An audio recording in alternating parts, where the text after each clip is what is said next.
আসসালামু আলাইকুম প্রিয় দর্শক।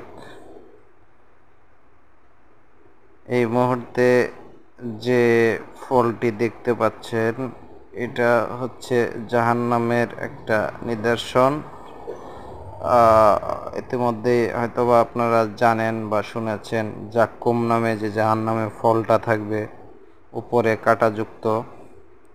তো দুনিয়াতে আসলেই কোনো কিছু অযথা না, এটা হয়তো বা কোনো একটা নিদর্শন হিসাবে আল্লাহ তাআলা আমাদের এই পার্থিব জগতে পাঠিয়েছেন।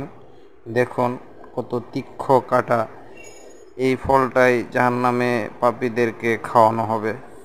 ভিতরে সুস্বাদু এবং উপরে কাঁটাযুক্ত, গলাতে বিঁধবে কিন্তু খাইতে পারবে না। তো ভালো লাগলে ভিডিওটি লাইক করবেন, সাবস্ক্রাইব করবেন, সাপোর্ট করবেন। ধন্যবাদ সবাইকে। আসসালামু আলাইকুম।